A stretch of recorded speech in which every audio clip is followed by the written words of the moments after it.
शिफा यूसुफजई मेरे साथ आज मौजूद हैं। शिफा, ये क्या तहरीक है जिसमें इस्लामाबाद नहीं आना और फिर कहाँ जाना है? एहतजाज के लिए इनको स्ट्रेटजी अब वो चाहिए जो इस्लामाबाद से बाहर हो। इस्लामाबाद में इनको अब कुछ नहीं मिलना कि देखिए, Islamabad is not the kind of city जिसमें कि आप एहतजाज करेंगे।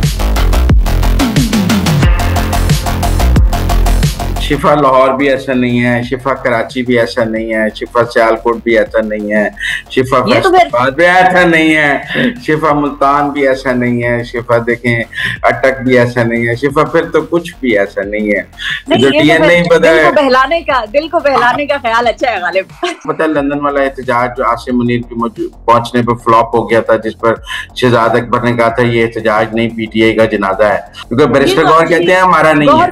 गौहर साहब तो ये भी कह रहे थे इमरान खान ईद से पहले बाहर होंगे।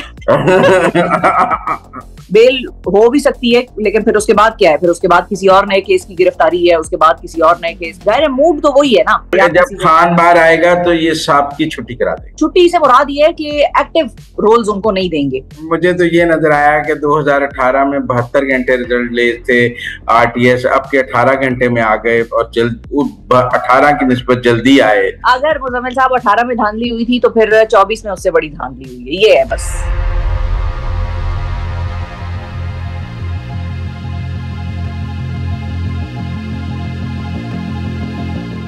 अस्सलाम वालेकुम नाजरीन मेरे साथ मौजूद हैं, किसी तारुफ की मोहताज नहीं है। आप इनको मुख्तलिफ स्क्रीन पर देखते हैं। आजकल 365 में अपना करंट अफेयर्स का शो कर रही हैं। हम न्यूज़ में मॉर्निंग शो करती थी, फिर इन्होंने इमरान खान का इंटरव्यू भी किया, बहुत शोहरत पाई। शिफा यूसुफजई मेरे साथ आज मौजूद हैं। अस्सलाम वालेकुम शिफा, क्या हाल है आपके? अस्सलाम वालेकुम मुजम्मिल साहब, thank you for your time जी, thank you for having me on the show.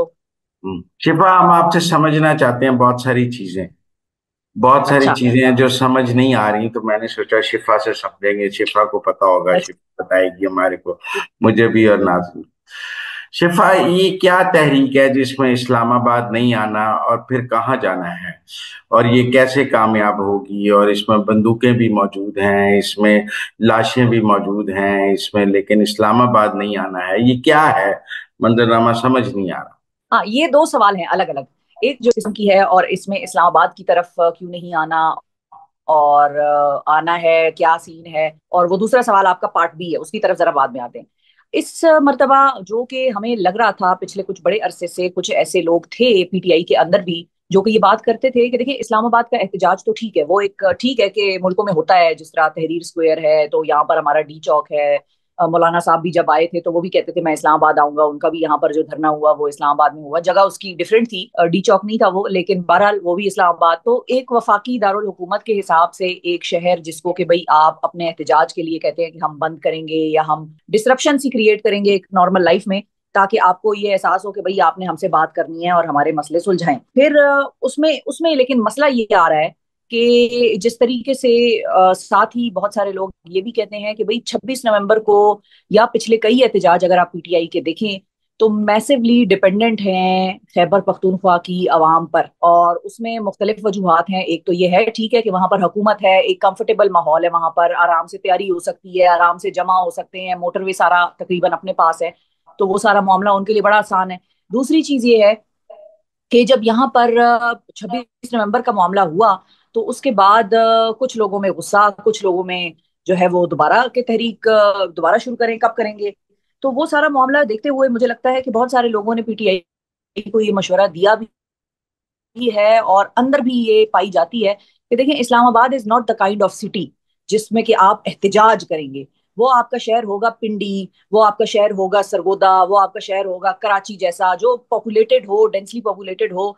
एक शाहराह को बंद करने से, और वो भी वो शाहराह जिसपे आमदोरफ्त भी बड़ी लिमिटेड किस्म की है, आप सामने डी चौक जिना एवेन्यू से किसी जगह पर नहीं पहुंचेंगे, आप किसी और रास्ते से चले जाएंगे भाई, आप मार्गला रोड ले लेंगे, आप दूसरा साइड ले लेंगे, तो जिना एवेन्यू को ब्लॉक करके भी आपको वो नताइज अखज नहीं होंगे। हम तो अक्सर पीटीआई से ये पूछते थे कि भाई 126 दिन का धरना भी तो किया था ना, तो अगर उससे कोई हुकूमत नहीं गिरी थी तो आज डी चौक पे आकर कौन सी हुकूमत गिर जाएगी या कौन से मुतालबात पूरे हो जाएंगे? तो ये सवाल तो हमसे उनसे बारहा करते रहे। मेरा ख्याल है ये भी एक चेंज ऑफ स्ट्रेटजी इस वजह से भी आया है कि डी चौक बहुत एक इफेक्टिव स्ट्रेटजी अब रह नहीं गई हुई है। हाँ, आपने जरा प्रेशर में लाना है, जरा पावर शावर दिखानी है, आपने बताना है कि भाई मेरी कॉल पे कितने लोग निकलते हैं, उसके लिए डी चौक ठीक है। उसके लिए वो परेड ग्राउंड भी ठीक था, जहां पर के परेड ग्राउंड में जो एहतजाज हुआ था, जिसमें साइफर वाली कहानी सामने आई थी कि भाई साइफर लहराया गया था खान साहब की तरफ से, तो वो वाली बात, अगर पर्पज ये है कि आपने पावर शो करनी है तो वो ठीक है, वो आप इधर डी चौक पे भी आके कर सकते हैं, मीडिया होगा सारा बड़ा एक्टिवली उसको कैप्चर करेगा। लेकिन अगर आपने जेन्युइनली एहतजाज करना है और एहतजाज में आपने मकसद ये है कि भाई उनको ये एहसास दिलाएं, ये बावर कराएं कि भाई टॉक टू अस, या सॉल्व आवर प्रॉब्लम्स, नहीं, रिजॉल्व आवर इश्यूज, पर तो फिर शिफा, उसके लिए तो आपको वो एहतजाज। शिफा पर लाहौर पंजाब गवर्नमेंट का इशू है, कराची सिंध गवर्नमेंट का इशू है, और फिर फेडरल गवर्नमेंट का तो इशू नहीं है। फेडरल गवर्नमेंट को क्या प्रेशर है, आप लाहौर बंद कर लें, फैसलाबाद बंद कर लें, वो कहेंगे Punjab government will deal with it. आप सिंध में कराची बंद कर लें, हैदराबाद बंद कर लें, वो कहेंगे Sindh government will deal with it. आप कोयटा बंद कर लें, दिल के Balochistan government will deal with it. 18वीं तरमीम के बाद लॉ एंड ऑर्डर इशू है। मतलब अगर आपको फेडरल गवर्नमेंट से मसला है तो फिर फेडरल गवर्नमेंट तो सिर्फ इस्लामाबाद है, और अगर इस्लामाबाद एहतजाज नहीं है तो फिर फेडरल गवर्नमेंट का कोई मसला नहीं है। फेडरल गवर्नमेंट तो हनीमून पे जाएगी, आप पूरे मुल्क में एहतजाज करें, वो सूबाई हुकूमतें अपना देख लेंगी उन्होंने क्या करना है, आपने उनको गिराना है, भाई रखना है। अच्छा, उसका वो आपकी बात सही है मुजम्मिल साहब कि उनकी वजह से वफाक पर प्रेशर नहीं पड़ेगा, लेकिन फिर आप ये देखें कि उसके इनके पास एक ऑल्टरनेट जो पिछली मर्तबा बात हो रही थी वो था, हम मेन शाहराएं बंद करेंगे। मेन शाहराएं बंद करने से क्या होगा? अब वहां पर आम आवाम तो शायद इतना नहीं ट्रेवल करती जितना, और ये सारा कुछ होता है। तो इनका ये था कि हम मेन शाहराएं, अगर जीबी है तो वहां की ये जो सारा ये KKH है, इसके अलावा जो कराची और जो इस्लामाबाद को मेन सड़कें कनेक्ट करती हैं, मेन जो आर्टरीज हैं पाकिस्तान की, वो इस किस्म के एहतजाज की तरफ मुझे लगता है कि इस मरतबा ये लोग जाएंगे। वो ये वो शहरों का उस तरह से वो शायद तो BLA करती है ना, कि बलूचिस्तान में शाहराएं बंद कर लेती है, नाके लगाती है। वो तो कोई गुरीला वॉर टाइप BLA करती है, TTP करती है। वो तो वो स्टाइल हो गया थोड़ा। नहीं नहीं मुजम्मिल साहब, BLA तो ट्रेनें भी हाईजैक कर लेती है, ऐसा ना करो, ऐसा ना करो। सड़कें भी बंद करती है, नाके लगाती ट्रेनें, है। सड़कें तो एहतजाज तो होगा लेकिन वो सड़कें तो बंद नहीं, होंगी। नाके अब या लगाती तो है। आप एहतजाज करने दें और उनको कहें भाई आ जाओ इधर, या तो डी चौक की सड़क बंद करने दें, या उनको कहें भाई कराकोरम हाईवे बंद कर दो, ट्राला ना गुजरे उधर से कोई। तो जब प्रेशर आएगा ना ट्रेड पे, जब भाई आपका सब्जियों की आमदोरफ्त, पेट्रोल की आमदोरफ्त, भाई ट्रेडर एसोसिएशन सड़कों पे आ गए, भाई सॉल्व करो यार, ये क्या बैठे हुए हैं इधर, हमारा कारोबार ठप हो रहा है, नहीं तो फिर होगा। क्या इन चीजों से सॉल्व क्या पड़ेगा करो प्रेशर। इनको? आपका ख्याल है कि अगर ट्राले बंद कर देंगे, ट्रेड बंद कर देंगे, तो वो हुकूमत इनको दे देंगे? वो कहेंगे अच्छा आप आके हुकूमत कर लें, हम छोड़ देते हैं, अब हम यहाँ पे चूंकि सब्जियों की कमी हो गई है, ट्रेड बंद हो गई है, तो हाँ, शहबाज शरीफ और आसिम मुनीर दोनों रिजाइन करके अडियाला से कहेंगे भाई हमसे तो नहीं चलता, तुम चला लो। Is it so simple? नहीं सिंपल तो कुछ भी नहीं है ना, लेकिन अब बैठ जाए हाथ पे हाथ रख के, कुछ भी ना करें, कुछ भी नहीं करेंगे तो भी आप लोग हम लोग कहेंगे कि भाई आप लोगों का लीडर जेल में बैठा है, आप क्या कर रहे हैं। तो उन्होंने तो वो स्ट्रैटेजी बनानी है जो उनके हिसाब से मेनली डुएबल होगी। और BLA वगैरह तो फिर वो तो प्रॉपर दहशतगर्द तंजीम है, उनके साथ कहाँ हम इनको कंपेयर कर सकते हैं। लेकिन वो बात बिल्कुल सही है कि एहतजाज के लिए इनको स्ट्रैटेजी अब वो चाहिए जो इस्लामाबाद से बाहर हो। अच्छा इस्लामाबाद एक, में इनको अब कुछ नहीं मिलना। आप इस Islamabad is nothing, Islamabad is not going to give them anything.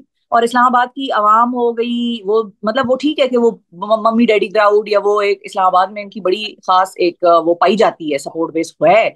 लेकिन इस्लामाबाद हो गया, ये शहर उस तरह का नहीं है एहतिजाजी तहरीकों वाला, लाहौर लोगों भी अंदर। ऐसा नहीं है, शिफा लाहौर भी ऐसा नहीं है, शिफा कराची भी ऐसा नहीं है, शिफा सियालकोट भी ऐसा नहीं है, शिफा ये तो फिर फैसलाबाद भी ऐसा नहीं है, शिफा मुल्तान भी ऐसा नहीं है, शिफा देखें अटक भी ऐसा नहीं है, शिफा फिर तो कुछ भी ऐसा नहीं है। ये नहीं, तो ये तो DNA फिर ही बदल है। दिल को बहलाने का ख्याल अच्छा है गालिब।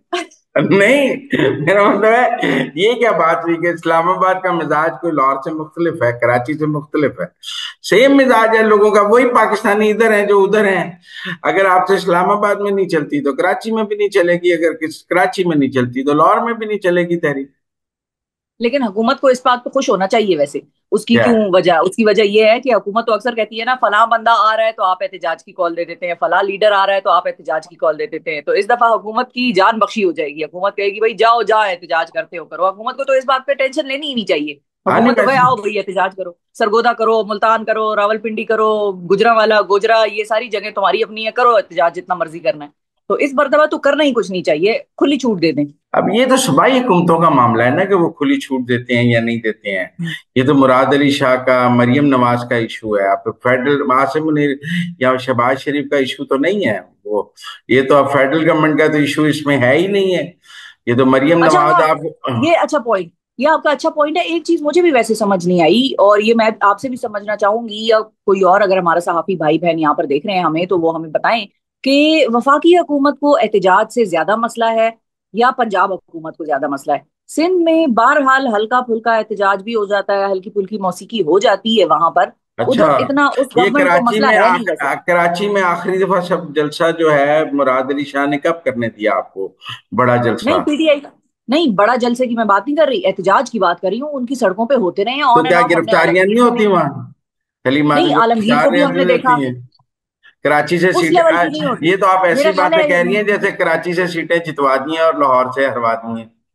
नहीं नहीं, वो तो हरवाई तो सब जगह से है, देखिए वो तो इक्वली, मैं वो था बराबरी, हरवानी तो मुकम्मल बराबरी थी, मसावात को ये तो मुकम्मल आप तौर ऐसे ही पर कह रही महजूज हैं खातिर लाया कि गया। जैसे कराची के जिमनी इंतखाबात में आप जीत रहे हैं और पंजाब के जिमनी इंतखाबात में हार रहे हैं, सेम इज द पोजीशन। लेकिन मुझे लगता है थोड़ा सा फर्क है। नहीं, इधर मैं अच्छा। अग्री नहीं करती, मुझे लगता है थोड़ा सा, फिर मतलब या तो वो, या तो Sindh government is not even bothered. वो सिंध गवर्नमेंट कहती है भाई लगे रहें, करते रहें, अपनी थकाएं या जो भी है उनके मुताबिक पीटीआई जो भी कर रही है वो ऐसे कर रही है जैसे कि ये अपने आप को एग्जॉस्ट कर रहे हैं। तो Sindh government is not bothered कि भाई करे, करते रहें। लेकिन जाहिर है वो मैसिव लेवल का वो एहतजाज सिंध में कॉल भी नहीं ना हुआ। वो वाला जो एहतजाज जिसकी आप बात कर रहे हैं, जो जलसा है, वो जलसा तो सिंध में या कराची में वो तो उसकी कॉल भी नहीं दी गई, एहतजाज ही की दी गई। और एहतजाज आलमगीर वगैरह ने, खुरमशेर जमान ने, हलीम आदिल शेख वगैरह ने, इन्होंने किए। अच्छा, और आज भी आजाद है। मैं मैं मैं पंजाब में मैं, डिफरेंट सिचुएशन। मैं कहता हूँ दिल के बहलाने को गालिब ये ख्याल अच्छा है। तो अब आगे चलते हैं। ये बताएं, ये वॉशिंगटन वाले एहतजाज की कहानी समझ नहीं आ रही। बैरिस्टर गौहर कहते हैं हमारा कोई ताल्लुक नहीं है इससे। शहबाज गिल कहते हैं कि अगर नहीं ताल्लुक तो मुझे शोकाज देते हैं। उधर हम्म। पोस्टर पे पोस्टर छप रहा है, लोग टिकटें बुक करा रहे हैं वॉशिंगटन जाने की। पीटीआई का ताल्लुक है वॉशिंगटन वाले में आसिम मुनीर के खिलाफ एहतजाज से या नहीं? आपने जो कहा कि टिकटें बुक करा रहे हैं, कौन से लोग टिकटें बुक करा रहे हैं पूरे वॉशिंगटन जाने अमेरिका के से, लिए? पूरे पीटीआई वाले अमेरिका से वाशिंगटन आने के लिए पूरी पीटीआई वाशिंगटन एहतजाज में शिरकत के लिए? के लिए। जी जी। इतने बड़े पैमाने पे उन्होंने एहतजाज कर लिया है? हाँ हाँ, बड़ी फंड रेजिंग हुई है, होना है और वो करना है। क्योंकि उनको लंदन से बहुत बुरा है ना, आपको पता है लंदन वाला एहतजाज जो आसिम मुनीर की पहुंचने पे फ्लॉप हो गया था, जिस पर शहजाद अकबर ने कहा था ये एहतजाज नहीं पीटीआई का जनाजा है। तो इस बार काफी तैयारी है, पूरे अमेरिका से लोगों को न्यूयॉर्क से बसें बुक कराई जा रही हैं, पूरी हर जगह से टिकटें, बड़ी फंड रेजिंग के इसको कामयाब किया जाए। तो मैंने कहा पीटीआई का उससे ताल्लुक है या नहीं है, क्योंकि ये बैरिस्टर तो गौर कहते एक्चुअली हैं हमारा नहीं गौहर है। साहब, हाँ गौहर साहब तो ये भी कह रहे थे इमरान खान ईद से पहले बाहर होंगे। खैर वो तो तो आपने मदर आपने तो फलाहत भी बताइए। कह रहे थे, वो नजम सेठी भी कह रहे थे, वो तो एक लंबी हाँ लाइन है हाँ जो लोग हाँ, कह कह रहे रहे थे, थे कह रहे थे। कह रहे थे। अंसार अब्बासी साहब की भी एक दो ऐसी स्टोरीज आई थी कि भाई वो हाँ, ऐसा लग रहा है, माहौल बन रहा है उस बात को। अच्छा, किसी हद तक उस वक्त मुझे ये यकीन शायद थोड़ा बहुत आ रहा था इन सारी स्टोरीज पे भी। लेकिन मुझे ये शक था कि भाई ईद तो आई खड़ी है, ईद से पहले मतलब रिहाई विहाई ठीक है, वो अगर केस लगना है और केस लग के बेल हो जाती है, bail is a different issue. लेकिन पीटीआई या खान के लिए रिहाई is a different issue. Bail हो सकती है, बेल हो जाएगी, बेल हो भी सकती है, लेकिन फिर उसके बाद क्या है? फिर उसके बाद किसी और नए केस की गिरफ्तारी है, उसके बाद किसी और नए केस। जाहिर है मूड तो वही है ना। ये जो कह रहे थे कि भाई गौहर साहब हो गए या ये गौहर साहब बैरिस्टर के, गौहर मिसफिट नहीं है पीटीआई में? मैंने एक चीज मैं कल रात ही सोच रही थी, मुजम्मिल साहब आपने बड़ा अच्छा सवाल किया। हर पार्टी में हॉक्स होते हैं और डव्स होते हैं, ये तो खैर आप भी मानते हैं इस बात को। लेकिन पीटीआई में पीटीआई के बहुत से लीडरान जो हैं वो अपनी वैल्यू खो चुके हैं। मतलब चाहे वो आज के लॉट से ले लें आप, चाहे आप पिछले लॉट से ले लें, पीटीआई के बहुत सारे ऐसे लीडरान हैं जिनकी एक जमाने में वाह वाह या जो भी है वो कहें आप उसको, अब उनकी वो बात नहीं रह गई है। चाहे उन, और उसकी वजूहत बेशुमार है, उसकी वजूहत या पर तो कोई हमें तो इलेक्शन हार आप गया होगा। बताते थे कि कप्तान को सिर्फ टीम ही बनानी आती है, कप्तान को और कोई काम ही नहीं आता, सिर्फ टीम बनानी आती है। तो खेद है, कटा टीम बनाई है कप्तान ने, सारे दावी इकट्ठे कर लेने। नहीं तो मैं मैं यही कह रही हूँ, नहीं डव नहीं इकट्ठे किए, हॉक्स भी किए हैं, लेकिन हॉक्स पे फिर हम लोग बोलते बहुत है ना, हम शोर बड़ा मचाते हैं हॉक्स पे। हैं दोनों उनके पास, लेकिन जो लोग वैल्यू खो गए हैं उसकी वजह एक ये भी है कि बहुत सारे लोग जो हैं वो नए इमर्ज किए हैं मुजम्मिल साहब, ये हम जहन में रखें। नई लीडरशिप इमर्ज की है, और पंजाब में आप खास तौर पर जिस तरह हमने देखा ना कि छोटे सूबों से भी नए लोग आए, तो पंजाब में तो खास तौर पर इमरान खान की रिहाई से पहले या रिहाई के बाद आहिस्ता आहिस्ता नई टीम, नए जो चेहरे हैं वो इमर्ज कर जाएंगे, और अभी भी कर चुके हैं। लेकिन पंजाब में वैसे तो पार्टी को पूरा रिसेलेक्ट करना होगा, दोबारा से नए सिरे से उसको खड़ा करना होगा, ये तो बात तय है। खान जब बाहर आएगा तो ये जितनी पीटीआई की लीडरशिप है सबकी छुट्टी करा देगा। सबकी तो नहीं होगी ऑफ कोर्स, कुछ लोगों को तो वो नब्बे खुद फीसद हो मतलब, जाएगी। हाँ 80%, 90% छुट्टी हो जाएगी। 40, 45 छुट्टी से मुराद ये है कि एक्टिव रोल्स उनको नहीं देंगे, नहीं, साथ वो टिकटें होंगे जाहिर है। टिकटें देंगे। टिकटें मुझे लगता है उनको मिलेंगी जिन्होंने कुर्बानियां बहुत दी हैं, वो उसमें तो, यंग लड़के लड़कियां भी आएंगे, बड़ी पैमाने पर आएंगे, तो ये जिनके क्योंकि पास आप टिकटें हैं इन सबकी छुट्टी हो जाएगी ना फिर। नहीं, इनमें भी बहुत सारे लोग ऐसे हैं ना कि जो मजाहमत कर रहे हैं या जो जिन्होंने कुर्बानियां दी हैं, मिसाल के तौर पे आलिया हमजा हैं, वो तो रहेंगी, अब वो पुरानी लॉट में से थी, लेकिन उन्होंने जेल काटी। इसी तरह ये जो नए वो यंगस्टर्स आए आदिल हैं, राजा तजुर्बा कहता है राजा, असलम जहांगीर जावेद। तरीन की गर्लफ्रेंड है, वो तो जहांगीर तरीन की पेरोल पे है। वो कहता है वो जो भी कर रही है कौन? जहांगीर तरीन। आलिया हमजा। अच्छा, हाँ नहीं वो तो आपस में तो लड़ाई झगड़े तो वो तो इस पार्टी का एक है ही, वो तो चलता है। लेकिन नहीं, पुराने जितने लोग हैं उसमें से बहुत सारे जो है वो फारिग हो जाएंगे, बहुत सारे जो ऐसे हैं वो रहेंगे भी। और लेकिन ये मैं आपको बता दूं, खान उसको वैल्यू करेगा जिसने के, और खान को अंदर बैठ के ये पता है कि भाई फलां बंदा किस तरफ खेल रहा है, खान फलां उसको बंदा वैल्यू किधर खड़ा करेगा है। जिसके पास पैसे होंगे, जिसके पास जहाज होगा, जिसके पास देने को पार्टी को फंडिंग होगी। अब खान क्यों देखेगा चाहिए, किसके पास लेकिन बड़ा जहाज है, कौन कितनी फंडिंग नहीं कर रहा मुजम्मिल है। साहब, अब गरीबों को खान कब को, दी है खान ने टिकट? कारकुन मुजम्मिल को साहब कब यहाँ दी है? पे, पैसे को दी उसने हमेशा पैसा। अरे मुजम्मिल साहब अब खान खुद जहाज F-16 बन गया हुआ है, F-16 है वो इस वक्त। पर खान चाहिए तो F-16 लोगों के है, ही जहाज। चाहते हैं वो उसको लोगों के अब नहीं जहाज, चाहिए। लोगों के एटीएम पे गुजारा है उसका। अब उसको देखें, पार्टी ने बड़ा एक सख्त वक्त गुजारा है। अभी पिछले दिनों हमने एक खबर सुनी थी कि पीटीआई के जो पार्टी फंड्स हैं वो खासे कम हो गए हैं या वो नहीं है, लेकिन उसके बावजूद जो पीटीआई के सेक्रेटेरिएट में कुछ जो मुलाजमीन हैं या जो काम कर रहे थे, उनको तनख्वाहें जो हैं वो जा रही हैं। तो वो सारा मामला जो है वो ये नहीं है, और वो जा कहाँ से रही है, वो पार्टी का ही जो थोड़ा बहुत लिमिटेड फंड रह गया है शायद वहां से जा रही है। ये आप देखें कि केपी हुकूमत उनको नहीं अकोमोडेट कर रही कि भाई पार्टी के पास फंड नहीं है तो आप तुम तनख्वाहें जो है वो केपी हुकूमत से जब पैसा डाइवर्ट करो, वो तैमूर ऐसी कोई झगड़ा चीज साहब नहीं। कहते हैं कि अगर 50 करोड़ रुपया गंडापुर ने पार्टी को दिया है तो इसके पास आया कहाँ से है? करप्शन का ही पैसा है ना जो इसने पार्टी को दिया है। वो कहते हैं, गंडापुर कहता है मैंने पार्टी को 50 करोड़ दिया है, तो वो कहते हैं इसके तो सासे ही नहीं थे इतने, इसने करप्शन से ही दिया है ना। नहीं तो फिर झगड़ा गंडापुर को साहब कहते सीएम, हैं। नहीं तो गंडापुर साहब को सीएम फिर लगाया हुआ तो है ना, आप देखें जहां से तो भी फिर लगे हुए हैं पैसे वो तो देने सीएम हैं तो ना। सीएम है। फिर एटीएम है नहीं, ना। जिसको खान लगाया उससे खान को नहीं पैसे तो चाहिए, लेने हैं। खान को अब एटीएम, मुजम्मिल लेकिन साहब ना, खान को खान अब जिसको हम लगाता खान, है उसको मुफ्त नहीं लगाता, उससे फिर नहीं पैसे खान को अब लेता है। टेक्निकली इस तहरीक के बाद मुजम्मिल साहब खान को पैसा, एटीएम, जहाज वहाज कोई नहीं चाहिए। 8 फरवरी को जिस तरीके से लोगों ने वोट डाले हैं, उनको क्या पता था भाई बैंगन पे कौन खड़ा है, भाई पीटीआई का निशान क्या है, वो वेबसाइट पे सर्च करते थे और बैंगन को लगा देते थे, इर्रिस्पेक्टिव ऑफ द कैंडिडेट। आदमी कौन है, लड़का है, लड़की है, जवान है, नहीं बूढ़ी है। पता। मुझे तो नजर तो आया कि सीटें नून लीग ने जीत ली हैं। मुझे तो रिजल्ट्स जो नजर आए, मुझे तो वो नजर आया कि पीटीआई मैक्सिमम सीटें हार गई। ठीक है ना। और नजर तो हमें भी ट्रिब्यूनल वो आया, के नजर ट्रिब्यूनल आया, से मुझे भी आया, मुझे मैं मुझे आई तो एम ये विद यू। मुझे तो ये नजर आया कि 2018 में 72 घंटे रिजल्ट ले थे आरटीएस, अब के 18 घंटे में आ गए, और जल्द 18 की निस्बत जल्दी आए। और हाँ ज्यादा तो 18 में एफिशिएंट भी धांधली हुई थी। एफिशिएंट सिस्टम था अगर 18। अगर अगर मुजम्मिल साहब 18 में धांधली हुई थी तो फिर 24 में उससे बड़ी धांधली हुई है, ये है बस। अगर 18 मेरा में आप ख्याल कहते हैं, मानते हैं धांधली हुई है, तो बस 24 की भी धांधली मान जाए फिर। नहीं, 18 में दांती ज्यादा हुई थी, 24 में कम हुई है हम समझते हैं, क्योंकि तब 72 घंटे दांती करनी पड़ी। अब के तो 18 घंटे में रिजल्ट आ गए सब। अब के देखें चमड़े नहीं हाथ तो आपके, 40। ये तो देखें, ड्यूरिंग पोल था। वो मैं प्री मदर पोल बरार जाए ना, साहब प्री पोल भी तो मदर जाए कि मदर बल्ला भी बरार नहीं साहब है, का ट्वीट पढ़ रहा था। कागजात भी नहीं जमा हो रहे, वो भी तो, वो भी धांधली के जुमरे में डाले ना मुजम्मिल साहब, इंस्टा ना करो।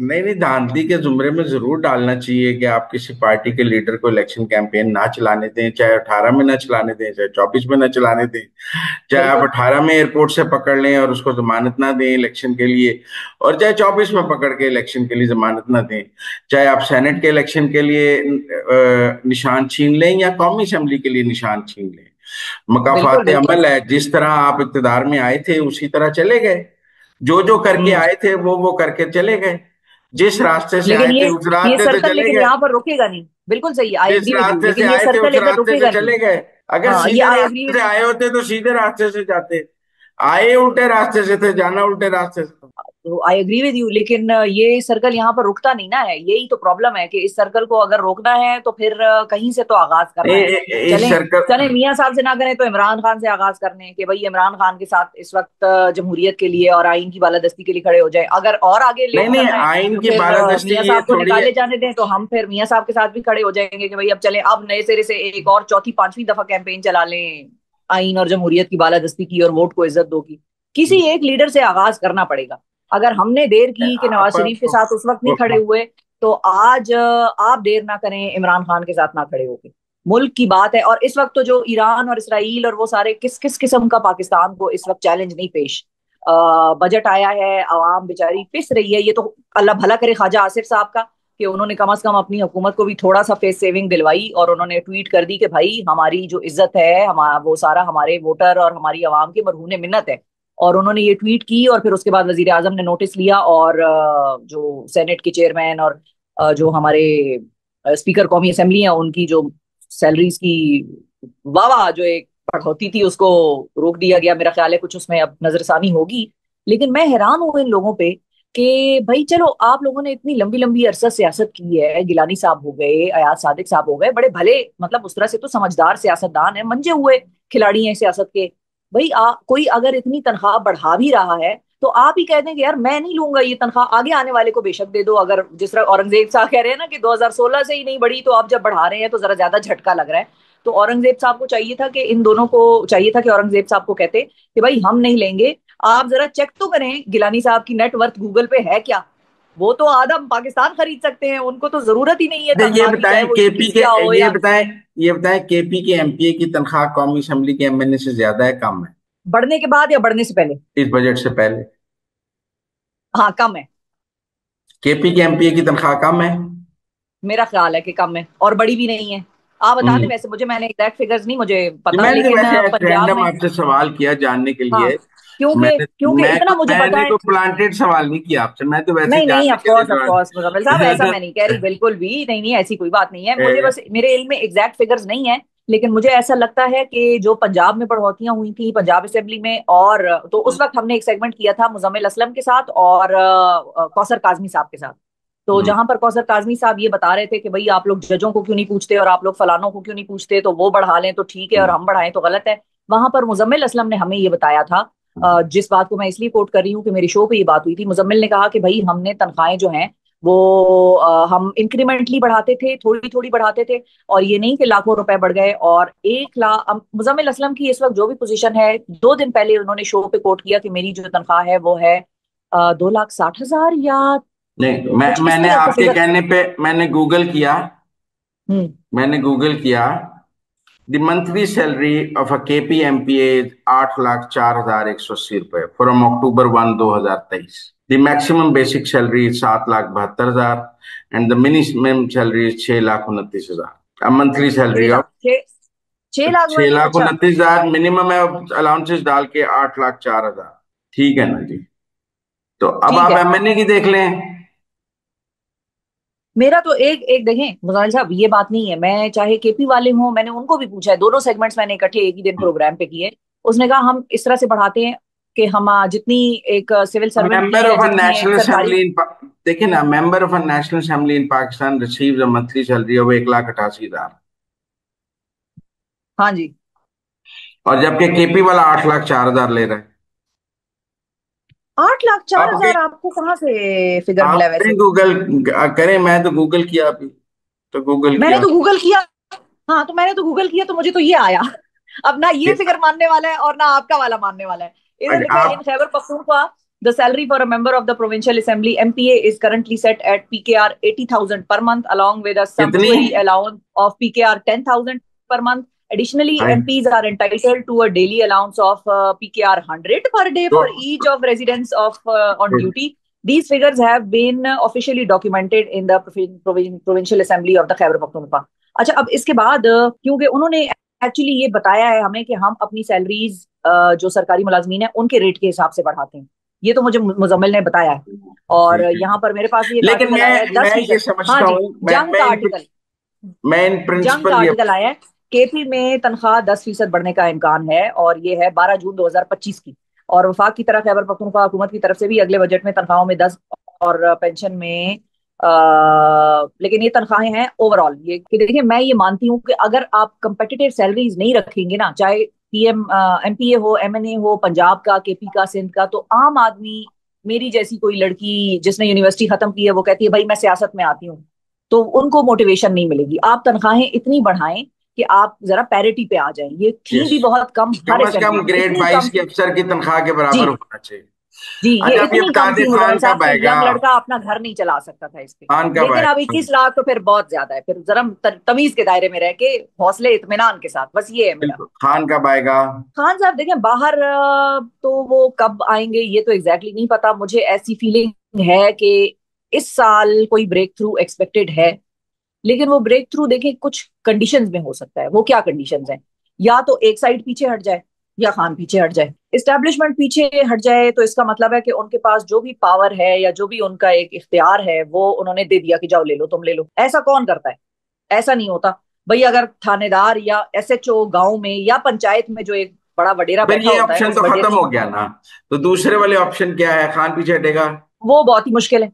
वो भी उतना ही मुश्किल है, फिर इक्वली नहीं डिफिकल्ट बाहर आ रहा, सिचुएशन है फिर नहीं बाहर आ दोनों। रहा। लेकिन एक चीज मैंने देखी है मुजम्मिल साहब के, जो इस वक्त की जो गर्मी पड़ रही है ना बाहर, मैं इस चीज पे ये मतलब हमारे वो मुख्तलिफ जो इदारे हैं पाकिस्तान में, उन्होंने ये कह दिया कि भाई लोग जो हैं सुबह 11 बजे से लेकर शाम 5 बजे तक बाहर ना निकले घरों से। और सख्त गर्मी है, हीट वेव चल रही है, 47-45 डिग्री सेंटीग्रेड है इस वक्त। और मैं उस आदमी पर इस चीज पर हैरान हूँ कि ना वो बीमार होता है, ना वो कहता है भाई मुझे चक्कर आए, ना वो कहता है मेरी डिहाइड्रेशन हो गई, ना वो कहता है भाई एसी लगाओ, फलां करो, कूलर दो। मतलब वो बैठा ही हुआ है, बिल्कुल बिल्कुल ही वो खड़ा हुआ है। मतलब वहां पर अंदर उसको गर्मी का एहसास ही कोई नहीं है। इस चीज पे अवाम उसके साथ है, ये मैं आपको बता दूं। मतलब अवाम क्या लेकिन मैं देखती है आपको आर्मी एक में, बात भुट्टो साहब बताऊं, में अवाम क्या देखती थी? मैं आपको बताऊं, ये बड़ा ही वीक आर्गुमेंट है। नहीं, मतलब मैं आपको ये नहीं कह रही कि इस बात पे वो बाहर आ जाएगा, मैं ये ये कह रहा नहीं मैं हूं कह कि रही मेरा आपको। मतलब है कि मैं ये कह रहा हूं कि खान साहब, आप ये कह रही हैं कि बीमारी की बुनियाद पर उनकी जमानत नहीं होगी। नहीं इसकी बुनियाद, नहीं इसकी नहीं, शर्त पर मैं यही कह सकता हूं ना कि बीमारी की बुनियाद पर उनकी जमानत नहीं होगी। वो लेंगे ही नहीं। अगर खुदा ना खास्ता कोई बीमार ऐसी होंगे तो सीरियस चीज बीमारी हो की जाती है। बुनियाद पर लेंगे ना, उसके लिए बीमार होना भी जरूरी है। हाँ बीमार, लेकिन बगैर बीमार हुए भी ले लेते ने मुजम्मिल साहब, ऐज ते ना करो, की हो गया थानू? ये पाकिस्तान है, हम पाकिस्तान की बात कर रहे हैं तो। लेकिन नहीं मैं ये नहीं, बात कर रही हूँ कि बीमारी वो तो बीमारी पे अगर डॉक्टर हो भी यास्मीन जाएगा। राशिद का मेडिकल बोर्ड किसी को बीमार डिक्लेयर करता है ना, अब उसको पूछना चाहिए। हाँ, शीरी मजारी साहिबा तो वो कहती थी, रो रही हैं बिल्कुल, बाकायदा रोने वाली हुई थी खान साहब कहते। लेकिन नहीं नहीं, बीमारी अगर कोई होगी या कोई इस तरह का मसला होगा, वो भी चार फिर पांच मुझे दिनों का होगा, मुझे तो जिससे अभी शिफा हमने से देखा लगता है, शिफा शाह की महमूद बातें कुरैशी बता का। रही हैं कि खान नहीं बाहर आ रहा। फिलहाल तो नहीं आ रहा। और ये नहीं अलीमा है। खान साहिबा ने भी कहा है कि जो लोग और ये मुझे कहें लग रहा कि है तहरीक की कामयाबी का भी कोई चांस नहीं है। तहरीक नहीं, मुझे लगता है कि जो फैल के चलाएंगे वो ज्यादा इम्पैक्टफुल होगी बजाय एक शहर पे, ताकि आप उसी शहर की सारी पुलिस और लॉ इन्फोर्समेंट एजेंसीज को वो अलर्ट कर दें कि भाई आओ और हमें इधर जो है तुम लोग निशाना बनाओ। तो जब इतना वो फैल जाएंगे तो कहाँ कहाँ तक पुलिस जाएगी और कहाँ तक, मतलब वो जितना आप फैला देंगे उनको, उतना उनके लिए सर्वाइवल उन रोडों पर मुश्किल है। इधर गली में भाग गए, इधर गली में दौड़ गए, फिर वापस आ गए। तो मेरा ख्याल है कि ये जो फैला हुआ एक एहतजाज है ये गुरिल्ला ज्यादा वॉर बेहतर है करेंगे, बजाय। गुरिल्ला वॉर हाँ करेंगे, गुरिल्ला गुरिल्ला वॉरफेयर हो, गुरिल्ला वॉरफेयर। नहीं गुरिल्ला वॉरफेयर क्या होता है मुजफ्फर साहब, मुझे बताए। ग्रेनेड लेके आएंगे वो, मिसाइल रखे होंगे उन्होंने जेबों में, कटंगे थे, आओ हो आओ मारा ने। ये थोड़ी होगा मुजफ्फर साहब। मतलब ये है कि जब पुलिस आएगी पकड़ने, तो जितने लोग मौजूद हैं वो दाएं बाएं होना उनको आसान लगेगा बजाय इधर इस्लामाबाद से। क्योंकि इस्लामाबाद में आ जाती है सारे, इवन पंजाब पुलिस भी हमने देखी है इस्लामाबाद में आ जाती है, रोडों की पुलिस भी आ जाती है, नेशनल हाईवे फलाना ढिमकाना पंजाब की वो भी आ जाती है।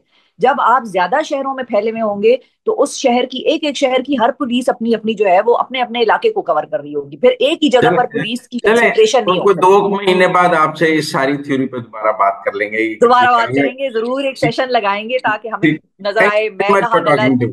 Thank thank you you very much. Muzammil साहब, थैंक यू, बहुत थैंक यू, शुक्रिया। Good player talking to. Likewise, thank you.